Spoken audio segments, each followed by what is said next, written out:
Assalamualaikum warahmatullahi wabarakatuh. Waalaikumsalam warahmatullahi wabarakatuh. Ya Rabbi bil Mustafa balligh maqasidana waghfir lana ma madha ya wasi'al karami.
الحبيب علي بن الحبيب عبد الرحمن السقاف أبو شيخنا ورب أرواحنا يجدد الدين بن كاي بن خير، وإلى روح مؤلف هذا الكتاب الشيخ زين الدين بن عبد العزيز المليبري الشافعي وأصولهم وفروعهم أن الله يتغشاهم بالرحمة والمغفرة، أن الله يغفر لهم ويرحمهم ويعلي درجاتهم الجنة ويعيد علينا من بركاتهم وأسرارهم وأنوارهم وعلومهم ونفحاتهم وكراماتهم وإمدادهم في الدين والدنيا والآخرة. الفاتحة على هذه النية وعلى كل نية صالحة جالبة لكل خير نافعة لكل شر، وإلى حضرة النبي محمد صلى الله عليه وآله وصحبه وسلم. الفاتحة. أعوذ بالله من الشيطان الرجيم. بسم الله الرحمن الرحيم. الحمد لله رب العالمين الرحمن الرحيم مالك يوم الدين إياك نعبد وإياك نستعين اهدنا الصراط المستقيم صراط الذين أنعمت عليهم غير المغضوب عليهم ولا الضالين آمين. اللهم صل وسلم على سيدنا محمد الفاتح لما أغلق الخاتم لما سبق الناصر الحق بالحق والهادي إلى صراطك المستقيم وعلى آله وصحبه حق قدره ومقداره العظيم. اللهم أخرجنا من ظلمات الوهم وأكرمنا بنور الفهم وافتح علينا بمعرفة العلم وحسن أخلاقنا بالحلم وسهل لنا أبواب فضلك وانشر علينا من خزائن رحمتك يا أرحم الراحمين. بسم الله الرحمن الرحيم. وأحمد وأبو داود عن علي رضي الله عنه من ترك موضع شعرة من جنابة لم يغسلها فعل به كذا وكذا من النار. قال علي فمن ثم عاديت شعر رأسي وكان يجز شعره. وابن ماجه والترمذي عن أبي هريرة إن تحت كل شعرة جنابة أبشر الشعر وأنقل البشرة. وهما عن ابن عمر رضي الله عنهما لا يقرأ الجنب والحائض شيئا من القرآن. الله أعلم بالصواب. بسم الله الرحمن الرحيم. الحمد لله رب العالمين والصلاة والسلام على أشرف الأنبياء والمرسلين وعلى آله وصحبه أجمعين. قال الشيخ الإمام المؤلف رحمه الله وعلى من نفع به بركات علومه وبكم في الدارين آمين. قال رضي الله تعالى عنه. بسم الله الرحمن الرحيم. وأحمد وأبو داود. Ini hadis riwayat Al-Imam Ahmad, riwayat Al-Imam Abu Dawud radhiyallahu anhuma, an Ali radhiyallahu anhu. Hadis ini akhir sanad dari Sayyidina Ali bin Abi Thalib radhiyallahu anhu. Bersabda Rasulullah sallallahu alaihi wasallam, "Man taraka mawdi'a sya'ratin min janabatin."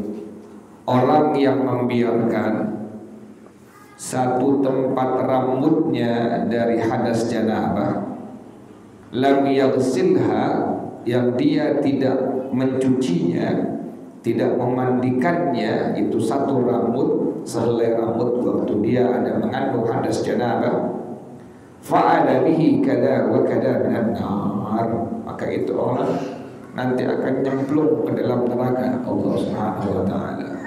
Ini gimana sekarang kalau seandainya ada orang yang dicat rambutnya, ada orang yang dicat rambutnya, sementara bukan pakai henna. Kalau pakai henna, insya Allah menyerap air. Ente punya rambut, kemudian dicat, tapi pakai cat yang terbuat dari apa? Dari henna, pacar Arab itu ya. Maka itu bisa menyerap daripada air. Wudu masuk juga, mandi hadas juga masuk. Tapi sekarang yang jadi masalah, orang kebanyakan nggak pakai henna. Kemudian dia wudu, sementara sudah pakai apa? Pakai cat rambut. Itu air wudu nggak menyerap, nggak masuk. Apalagi mandi apanya? Mandi hadas janabahnya. Jadi tren lifestyle sekarang, kalau seandainya tidak dibarengi dengan ilmu agama, maka akan merusak setiap ibadah kita kepada Allah Subhanahu wa taala. Cuma karena di dunia ada orang kan begitu ya, rambutnya macam-macam, gaya-gayaan di alam dunia ada orang, tapi ibadahnya enggak Allah terima. Yang paling penting ibadah kita di hadapan Allah Subhanahu wa taala. Makanya antum yang sudah mengerti, yang sudah ngaji, jangan suka ikut-ikutan orang. Jangan suka ikut-ikutan orang. Macam-macam lifestyle sekarang itu, rambut dicat, ada yang catnya sampai warna putih, ada yang catnya warna macam-macam. Jangan suka ikut-ikutan. Kalau mau juga pakai apa? Pakai henna. Kemudian juga warnanya, sunnahnya warna merah atau warna apa? Sunnah warna merah atau warna apa sunnahnya? Kuning. Sunnahnya tuh, sunnahnya warna merah atau warna kuning. Jadi kalau seandainya juga rambut misalnya ada yang ubanan atau jenggot ada yang ubanan, kan uban itu lebih kuat dari semuanya. Dan uban ini merupakan, kata para ulama, usulul maut, utusan dari Allah bahwa kita sudah mendekati kematian. Jadi jangan coba-coba kita. Jadi kalau sudah nunggu uban berarti sudah apa? Dekat dengan apa? Dengan kematian. Orang sekarang pengen ubannya enggak apa? Enggak kelihatan. Boleh enggak dicat? Silahkan dicat. Tapi catnya usahakan semaksimal mungkin cari henna. Kemudian apa sunnah warnanya? Sunnah warnanya merah dengan warna apa? Dengan warna kuning. Jadi antum silahkan enggak apa-apa. Dicat pakai henna warna kuning, warna merah, ubannya balik lagi. Balik ubannya, balik lagi. Kenapa demikian? Itu uban nunjukin kepada kita, Anda sudah mendekati kematian. Sudah itu uban nunjukin kepada kita, Anda, kamu, ente sudah mendekati pada kematian. Jadi ingat ya, jadi kalau pengen juga pakai cat warna, pakai cat yang berwarna merah atau warna kuning, tapi dari bahan apa? Dari bahan henna. Jadi orang yang sehelai rambutnya nggak masuk air mandi hadas, maka dia akan nyemplung ke dalam neraka Allah Subhanahu wa taala. Karena orang lifestyle keren-kerenan ya. Anda mikirin tuh orang, gimana wudunya itu orang? Gimana mandi hadas itu orang? Kalau perempuan kan pasti 11 kali ada apanya? Ada haidnya. Atau laki pasti ada janabahnya. Gimana mandi hadas itu orang? Kesian Pak.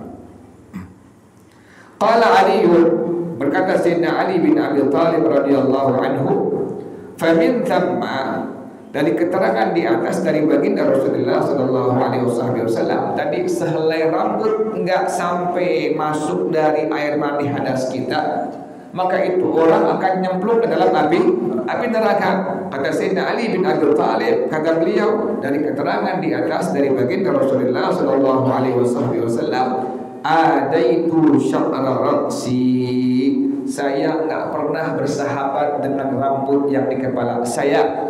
Sehingga beliau wa kana yajuzu sya'rahu, beliau selalu mencukur habis rambut yang di kepalanya. Diapain itu? Dibotaki. Itu demikian. Makanya para habaib menekan rambutnya apa? Pada botak semua. Kenapa demikian? Mengikuti Sayyidina Ali bin Abi Thalib radhiyallahu taala anhu. Kita boleh ikut. Antum yang memang nggak malu dengan sunnah, kan orang kadang-kadang suka malu dengan apa? Dengan sunnah. Botak ini bukan kerjaan kebiasaan, bukan kerjaan ikut-ikutan, tapi ini merupakan sunnah daripada sahabatnya Rasulullah SAW, yaitu Sayyidina Ali bin Abi Thalib radhiyallahu anhu. Kalau cukur rambut sunnahnya hari Jumat kalau bisa. Sunnahnya hari apa?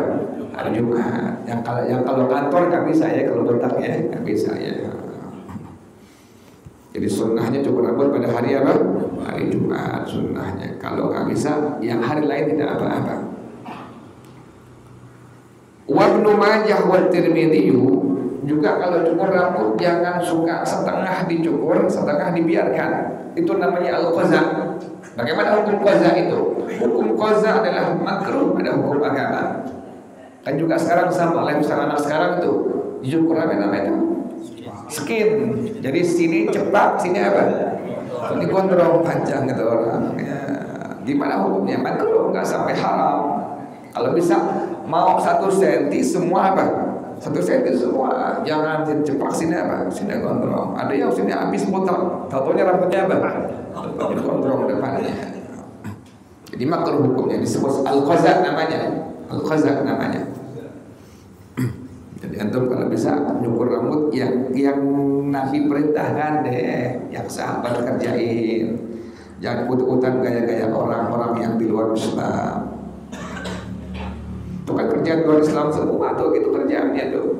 Bukan kerjaan sahabat Nabi, bukan kerjaan Rasulullah sallallahu alaihi wasallam. Wa Ibnu Majah antum bisa bayangin, nanti yang laku di akhirat itu bukan kerjaan orang-orang barat. Kerjaan siapa? Kerjaannya Rasulullah sallallahu alaihi wasallam. Pas kita mati, sudah masuk di alam barzakh, semua kerjaan enggak ada yang laku. Ucapan yang laku kecuali kerjaan ucapan yang mengikuti ajaran Rasulullah sallallahu alaihi wasallam. Ada manfaatnya di hadapan Allah semua. Jadi kita sayang kalau ada orang yang masih ikut-ikutan orang-orang di luar Islam. Ikutin aja kerjaannya Rasulullah. Ikutin kerjaan sahabat-sahabatnya Rasulullah sallallahu alaihi wasallam. Das ya. Jadi dibotakin rambut bukan kebiasaan, tapi sunnah dari sahabat tadi itu. Sayyidina Ali bin Abi Thalib radhiyallahu taala anhu kata beliau, "Wa min thamma adaitu sya'ra ra'si wa kana yajuzu sya'ruhu." Wa Ibnu Tirmidzi. Yang kedua hadis riwayat Al-Imam Ibnu Majah. Al-Imam At-Tirmidzi boleh baca Tirmidzi, boleh baca Tirmidzi, boleh baca Tirmidzi. An Abi Hurairah, ini hadis akhir sanad dari Sayyidina Imam Abu Hurairah radhiyallahu taala anhu. Bersabda Rasulullah sallallahu alaihi wasallam, "Inna tahta kulli sya'ratin janabatan." Sesungguhnya di bawah setiap sehelai rambut itu mengandung hadas janabah. Sehelai rambut kita itu mengandung hadas apa? Janabah. Habis mimpi basah, perempuan yang habis haid, habis nifas, atau laki-laki yang habis hubungan suami istri, setiap helai rambutnya mengandung apa? Hadas janabah. Nah, antum kalau pengen mandi hadas janabah, mandi biasa dulu. Sunnahnya ambil. Kalau pengen mandi hadas janabah atau hadas besar, ambil sunnahnya, mandi biasa dulu. Dari ujung rambut sampai ujung kaki mandiin biasa dulu, pakai sampo ya, kemudian pakai sabun, bersihin semua najisnya, gosok gigi, kelar baru apa? Baru mandi apa? Baru mandi hadas. Jangan lupa pas lempengan kepaluan belakang pantat kita, laki perempuan, itu wajib untuk jongkok dalam mazhab Al-Imam Asy-Syafi'i rahimahullah. Kenapa demikian? Bagian itu akan nampak bila kita sudah dalam kondisi jongkok atau duduk. Ente mandi hadas, kemudian pas lempengan jongkok, pas lempengan duduk, maka bagian dalam pantat itu langsung apa? Kelihatan nampak. Itulah bagian luar pada hakikatnya. Makanya para ulama mengatakan bila kita mandi hadas, maka diwajibkan, bukan sunnah, diwajibkan laki perempuan untuk jongkok, untuk duduk jongkok. Kenapa demikian? Bagian itu tidak akan nampak bila kita dalam kondisi berdiri. Yang perempuan sama, kemaluan depannya jauh tuh. Baru disiramin air apa? Air mandi hadas. Kan kebanyakan orang waktu lembangan pantat atau kemaluan depan gak jauh, diri aja terus. Disangka itu kebagian itu bukan bagian luar, itu bagian luar dalam madhab Imam Syafi'i rahimahullah. Yang baru tahu Allah maaf insyaallah. Jadi nanti akan datang waktu mandi hadas lempengan pantat kita atau bagian pantat bini ente atau bagian kemaluan depan bini ente, bilangin nanti pas lempengan bagian depan kemaluan mama atau kemaluan kita deh yang belakangnya tuh, maka wajib untuk apa tadi? Untuk jongkok. Baru siramin air apa? Air mandi hadas. Dari cara pakai airnya aja udah gak benar. Kemudian cara mandi hadas juga gak benar. Gimana wudunya, gimana sembahyangnya, gimana baca Qurannya. Ada semua kudu ilmu, wajib pakai ilmu. Kata Rasulullah SAW, sesungguhnya di bawah setiap sehelai rambut itu ada mengandung hadas janabah. Fagsilus sya'ra, maka mandikan rambutnya. Wa ankul basyarata, dan bersihin kulitnya. Sebelum mandi hadas lihat dulu nih kuku. Ada enggak di bawah kuku ada apa ini? Ada kotoran kuku, bersihin dulu semua. Kemudian di badan kita ada enggak cat, ada enggak tip X, ada enggak oli, bersihin dulu semua tuh. Makanya paling aman kita sebelum mandi hadas mandi biasa dulu tuh. Biasa dulu mandinya, pakai sampo, pakai sabun, gosok gigi. Sudah selesai, baru mandi apa? Baru mandi hadas. Tidak apa-apa ya, nggak ada kewajiban. Orang dulu ngambil sunnahnya. Rambutnya yang rontok perempuan yang lagi haid dikumpulin. Pasti mandi hadas langsung diapain? Langsung dimandiin bareng-bareng. Padahal gak apa-apa. Waktu ini perempuan atau laki mengandung hadas janabah atau perempuan hadas haid, rontok rambutnya dibantal, rontok rambutnya waktu nyisir, nggak dimandiin nggak masalah, tidak apa-apa tuh, nggak masalah, tidak apa-apa. Cuma orang dulu ngambil pahala apa? Ngambil pahala sunnah. Saking menjaga sunnahnya, rambutnya rontok diapain? Dikumpulin. Boleh nggak begitu kerjaan begitu? Boleh, dan lebih bagus, lebih apik. Tapi kalau kita cari-cari, di mana rambutnya? Kan jadi apa tuh? Kerjaan akhirnya. Ente bilangin bini ente, nanti mama kalau rambutnya rontok dibantal, nyisir rambutnya rontok, tolong diapain? Wajib dicari. Ya, nyusahin diri sendiri. Makanya ulama kita lebih tahu itu rambut yang rontok, untuk mencarinya, untuk mengikutinya bukan wajib, tapi hukumnya apa? Hukumnya sunnah. Ingetin ya, jangan lupa tuh. Orang dulu saking menjaga yang sunnah, itu rambut yang rontok dikumpulin. Kalau dia habis diunuk, terusnya dia potong sebelum mandi, gimana yang potongan rambutnya? Iya, mesti dikumpulin tuh. Yang itu wajib dikumpulin. Sebelum dia mandi hadas, dipotong, dicukur, kumpulin wajib tuh. Karena bukan rontok tuh. Yang rontok nggak ada kewajiban. Tapi kalau yang dicukur sengaja, itu wajib tuh dikumpulin. Ingetin beda itu tuh bedanya tuh. Kan kalau yang rontok dikumpulin dipaksain, jadi masyarakat, jadi sulit dan susah akhirnya. Tapi kalau digunting, wajib dikumpulin sengaja, itu unsurnya. Kuku sama kan begitu. Kuku nih lagi kita lagi junub, terus ada yang patah gitu. Kita nggak tahu, jatuh, udah apa-apa nggak masalah. Tapi jangan gunting apa? Jangan gunting kuku, jangan sengaja-sengaja. Jadi setiap di bawah sehelai rambut itu ada mengandung hadas apa? Hadas janabah. Fagsilus sya'ra, maka hendaklah mandikan rambut, wa ankul basyarata, dan bersihkan daripada kulit-kulit kepala atau kulit daripada badan tubuh kita. Wa huma an Ibnu Umar radhiyallahu taala anhuma. Hadis yang ketiga riwayat Al-Imam Ibnu Majah, Al-Imam At-Tirmidzi radhiyallahu taala anhuma. Ini hadis akhir sanad dari Sayyidina Abdullah bin Umar radhiyallahu taala anhuma. La yaqra'ul junub wal haidu syai'an minal Qur'ani. Tidak boleh orang yang mengandung hadas janabah, tidak boleh perempuan yang mengandung hadas haid membaca sesuatu dari bacaan Quran. Nggak boleh tuh. Orang laki perempuan yang mengandung hadas janabah nggak boleh bacaan Quran. Perempuan yang mengandung hadas janabah atau hadas haid juga nggak boleh baca bacaan Quran. Terus gimana kalau baca ratibul atas hadat, perempuannya lagi haid, lempengan dia baca ayat jangan diucapin kalau bisa, tapi dalam apa? Dalam hati dia. Kalaupun pengen diucapkan, sebelumnya niat, aku niat zikir. Jangan niat baca apa? Baca Quran. Perempuan haid, dia biasa baca ratibul atas dengan ratibul haddad. Kan ada apanya tuh? Ada ayat Qurannya tuh.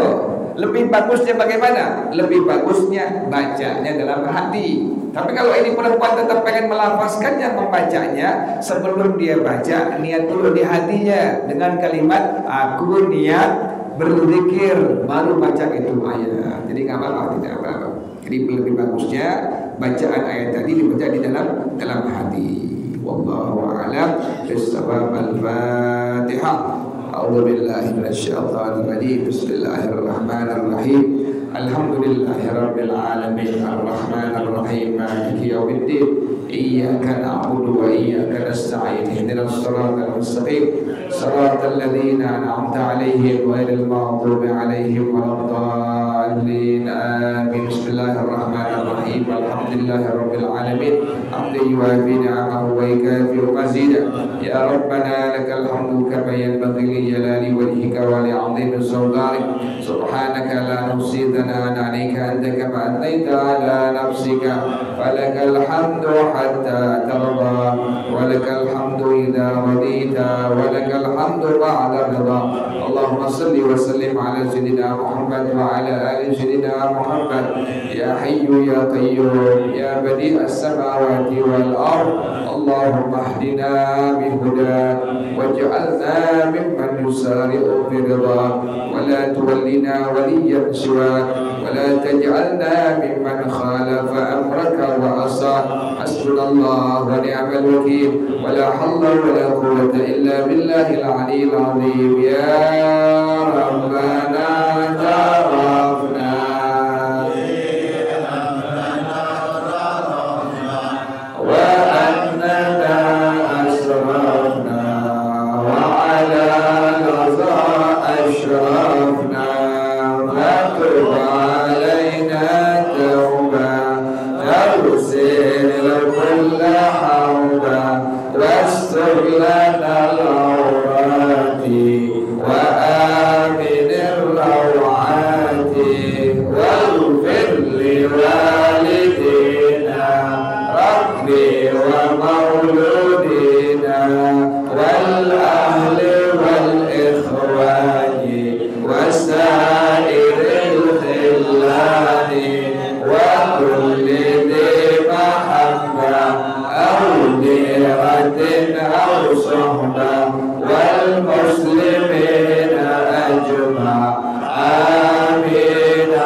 asyhadu an la ilaha illa anta astaghfiruka wa atubu ilaik. Alhamdulillah. على نعم الله، الحمد لله على بركات الله، الحمد لله حمدا يوافي نعمه ويكافئ مزيدا، والحمد لله رب العالمين. يا رسول الله سلام عليك وأنت مجيء. يا رسول الله سلام عليك يا ربيع الشام وأنت مجيء. يا رسول الله سلام عليك يا ربيع الشام وأنت مجيء. اللهم صل وسلم وبارك عليه وعلى آله. حلال الله. السلام عليكم ورحمة الله وبركاته.